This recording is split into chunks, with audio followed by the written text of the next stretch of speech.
আসসালামু আলাইকুম, কেমন আছেন সবাই? আমি তো আল্লাহর রহমতে ভালো আছি। রোজা রমজানের দিন, এই জন্য ভিডিও একটু কম বানাচ্ছি। তো আপনারা কেমন আছেন জানাবেন। আর আপনারা কেউ কিন্তু লাইক করতেছেন না, কমেন্ট করতেছেন না। আমার ইদানিং লাইক কমে গেছে, কমেন্ট কমে গেছে, আর আমি তো ভিডিও ছাড়তে পারতেছি না। তো এই যে ছাড়বো ইনশাল্লাহ, একটু একটু করে অল্প একটু করে যাই পারি ছাড়বো, টুকিটাকি ইচ্ছা আছে। এখন বাকিটা আল্লাহ ভরসা।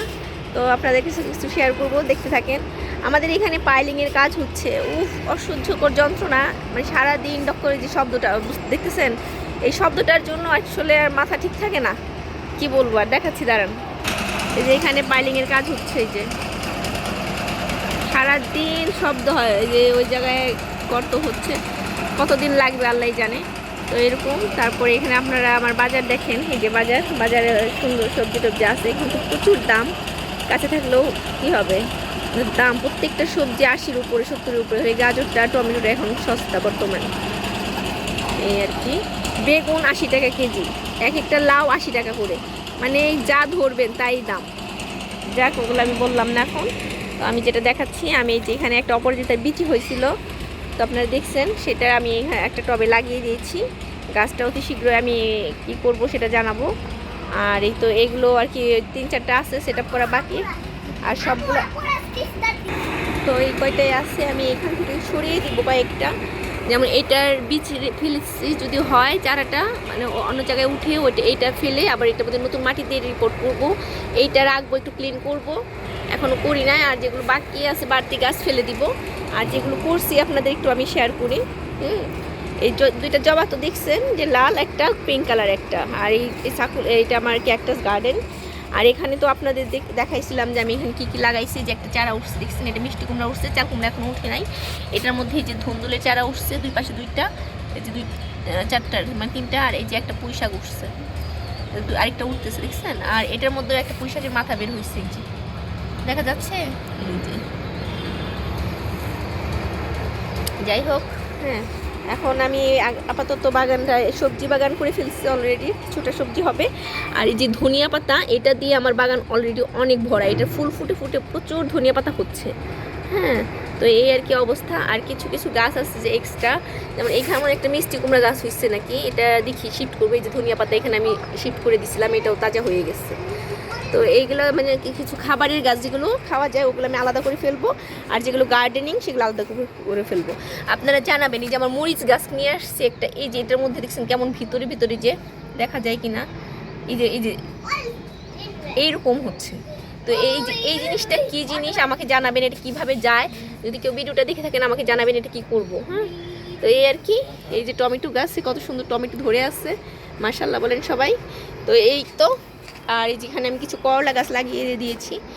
করলাটা উঠছিল যে ওইটার মধ্যে, ওই স্পাইডার প্ল্যান্টের মধ্যে উঠছিল, তো ওখান থেকে শিফট করে এটার মধ্যে লাগিয়ে দিচ্ছি, সুন্দর হচ্ছে আর কি। তো এখন আমি যে আমার গার্ডেনটা আমি একদিকে করব, বাগান ফুলের বাগানগুলা আর সবজি গার্ডেনগুলো একদিকে করে ফেলবো, এই আর কি।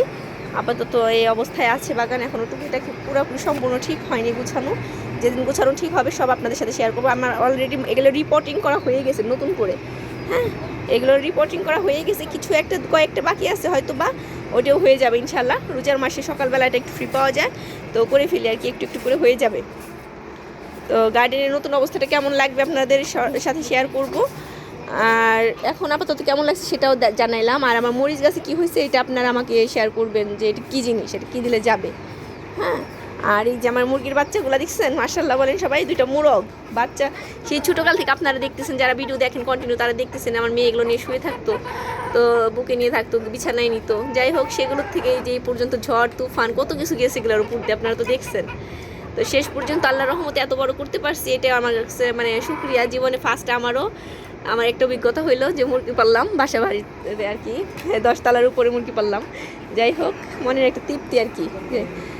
আর এগুলো জবাই করে খেয়ে ফেলতে হবে, কারণ খাঁচাটা ছোটো হয়ে গেছে, আবার ঈদ আসতেছে, বাড়ি যাব, তো এর জন্য আর এগুলো রাখাও যাবে না। আর কোথায় রেখে যাব, কোথায় কি হয় না হয়, এর থেকে খেয়ে ফেললো তৃপ্তি। কিন্তু বাচ্চারা খাইতে চাচ্ছে না, যে আম্মু মায়া লাগে, এগুলো খাইতে পারবো না, এগুলো খাওয়া কীভাবে খাবো।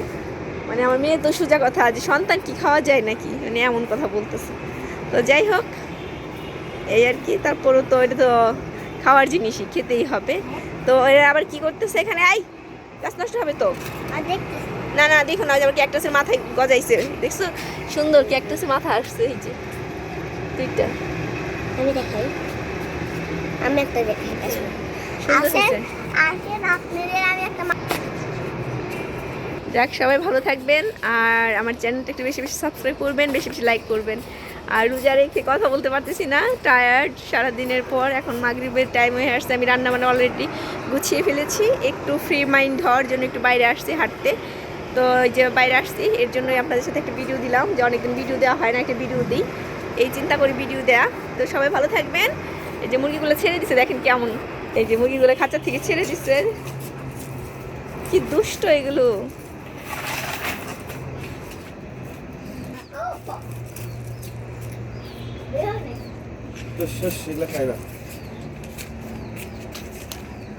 এই যে খাবার অপচয় করে এরা, এই যে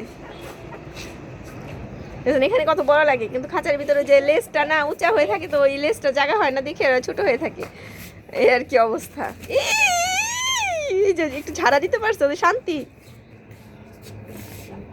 যাক, ভালো থাকবেন সবাই, আল্লাহ হাফেজ।